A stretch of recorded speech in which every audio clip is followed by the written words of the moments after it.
I was having a conversation with the coach who shall not be named. And oh my God, I love it. The coach who shall not be named. Anyway, and we were talking about my founding member launch, my Influence Army membership, and about how I had 28 members who had signed up, but I'm down to 25. A few people have bounced out, and he was asking me about the people who bounced out, and he was wanting to know, like, why'd they bounce out? Let's talk about that. And that's what this conversation is all about. And he actually gave me a great reframe. He saw something that I didn't, and I can't wait to tell you about that. So, listen in. You know when someone is selling from stage, and at the end, the audience gets up and rushes to the back of the room to buy? That's a table rush. My name is Mischa Z, and the Table Rush Talk Show is all about bringing you the tools, strategies, and tactics that you can use to grow your audience and inspire them to buy. Okay. The coach who shall not be named was asking me about, my Influence Army membership, where I'm taking people, teaching them how to go on an influence tour to explode their authority, impact, and income. And I'm going to have to ask you to bear with me as well, because I am walking in traffic and there's cars and there might be some noise and distractions as people are irritated that they have to stop to let me cross the street and then accelerate by. Oh my gosh. Listen, if you want to create content, and sometimes you got to be able to do it when you can, and I'm out there walking a lot, and I have my Shure MV88 mic, which has been bulletproof, by the way. I've had it for a good 6, 7, 8 years now, something like that. Thing's amazing. I just say that because it turns out they discontinued it. I am not sure why, but I would encourage you to go find it and buy it. And Amazon's got some. I saw some sites that had them at a reasonable price but they only had like 4 or 5 left. I'll put the link in the show notes. Sorry about the diversion or distraction, but I was shocked to see it. And I was like, man, I might want to freaking buy another one because they're so amazing. But the thing's bulletproof. It still works awesomely. I might just want to get an extra noise cover. What do they call those things? The noise screens, the pop screen. Anyway, get your MV88 while you can. They're still making the MV88 Plus. I think that's what they have rolled to, but it's not as clean as the MV88. I have both. But anyway, back to the coach who shall not be named. So I had 28 founding members and 3 left. And as of this recording, I did my launch, 3 weeks ago. So I've been teaching classes actually this is the middle of the 4th week. It's been great. But a few people left, and he said, hey, why'd they leave?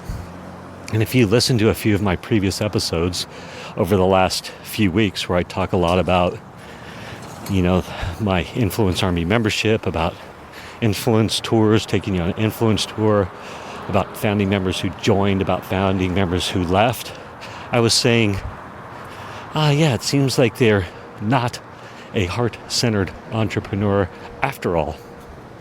And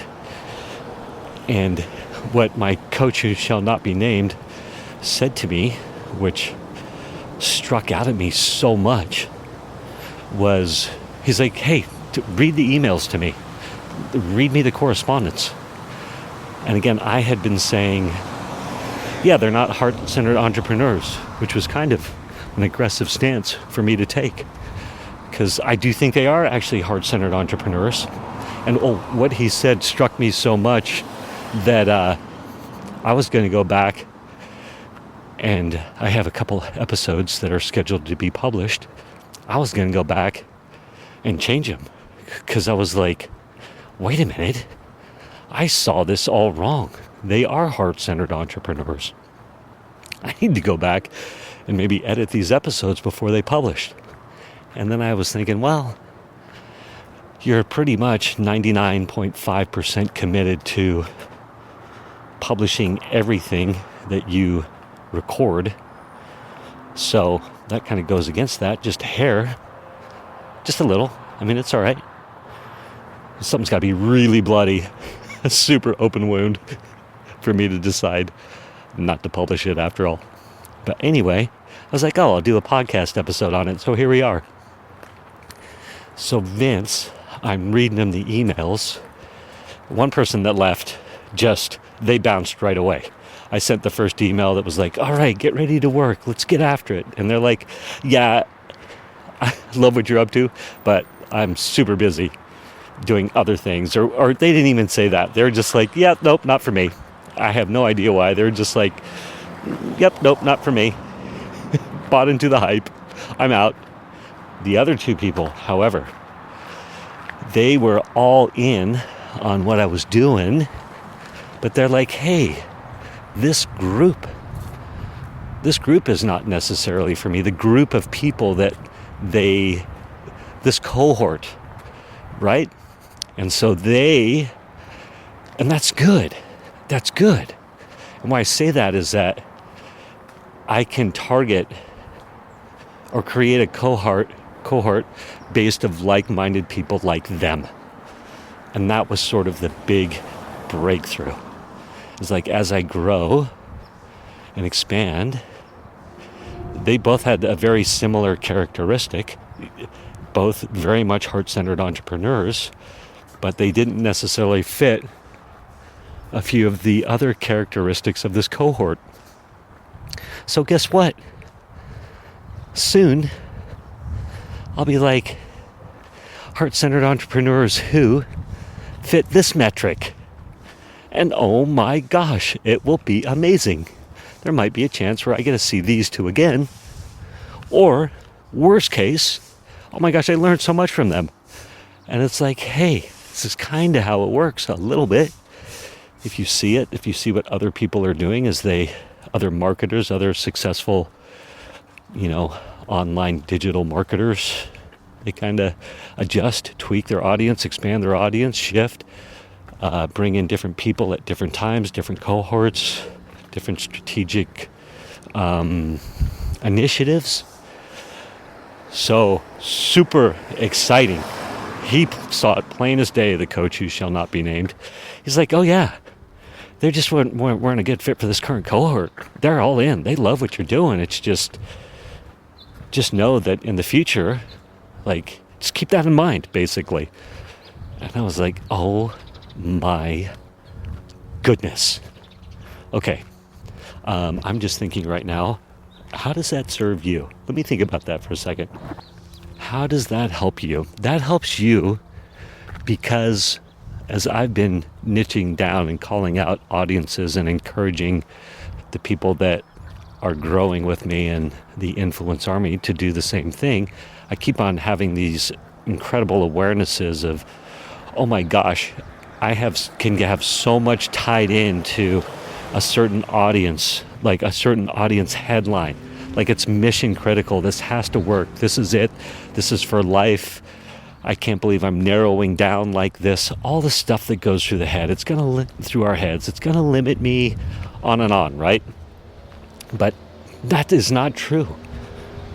I have just started playing with different audience headlines. I'm like, just play with a different audience headline for fun. Apply what I've learned to just any audience. Grab one out of thin air and go through the exercise of naming that audience, naming qualities and characteristics about them, It's getting super noisy all of a sudden. Let me try and wrap this up. What do I want to say here? So yes, we can adjust out our audiences, call out different audiences, add nuances to them, find different cohorts. And one awesome example is after I've been on 2 e-commerce related podcasts, and they've loved what I've been talking about, and clearly I've been able to serve them and their audience. I was like, oh my gosh, I could just say, I help e-commerce store owners who are ready to, right? I was like, oh my gosh, total epiphany. So, the people who left, that's it. I want to apologize to them. I may have hinted that you who had left were not a heart-centered entrepreneur, when you clearly are. You're just, the cohort was not a good cohort fit. All right, I'm done. It's getting noisy out here. The neighborhood is coming to life. Everybody have a good day. Thank you for listening to this episode of the Table Rush Talk Show. For resources to help you sell your stuff, go to belove.media/resources. That's belove.media/resources. And be sure to subscribe, comment, 5-star, and share. Thank you again for listening.